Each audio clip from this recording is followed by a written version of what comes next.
na service area. Alam niyo po ba yun? Yung service area, yung service address, service area, kung ano yung ilalagay mo dyan, that means dyan mo ino-offer yung service mo. Okay? Kung dyan na taga-saan po kayo? Mandaluyong. Mandaluyong. For example, you're from Mandaluyong. Are you willing to do your service in BGC? Malapit na naman po siya. Oh, di ba? Malapit lang. Are you willing to do your service in Shaw? How about in Ortigas? Oh, how about in sa mayaman na lugar, sa Wakwak, sa Mandaluyong? You're willing? Oo naman. Oh. Ilalagay mo yan, ma'am. Lagay mo yung BGC, lagay mo yung Ortigas. Pwede po yun. Kailangan mo ilagay yun. Okay. Kasi ma'am, kapag ang nilagay... Mga alam mo yung mga ano lang. Mga city lang. Okay. Yung city kasi, ano siya eh, general siya. Kaya nilagay mo, Metro Manila. General siya. Yung buti na nakalagot. Pwede naman yun, pero general view yun. Kailangan mas targeted. So, pwede ba yung specific na? Yeah, dapat mas specific, ma'am. Di ba kasi yung mga ano dun eh, yung mga nakalagay. Pero ma'am, kung massage therapist kayo, lalagay nyo Metro Manila, tagilid kayo dyan. Okay.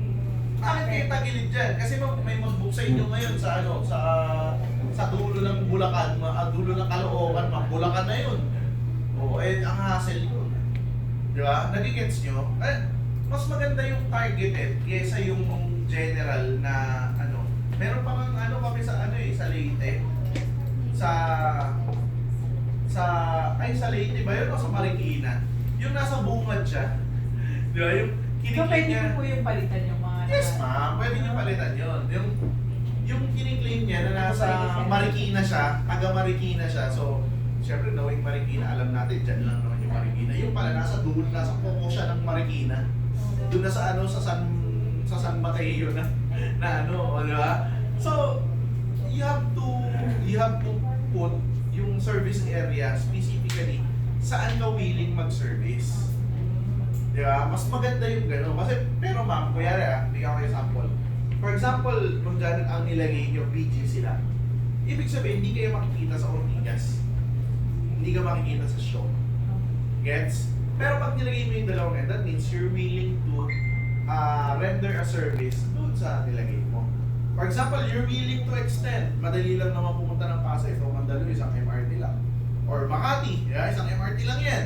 Isang bus. Gusto mo libre, carousel, libre. Diba? So, you're willing to do service there. Lagay mo, Pasay. Lagay mo, Makati. Diba? Nagigets nyo?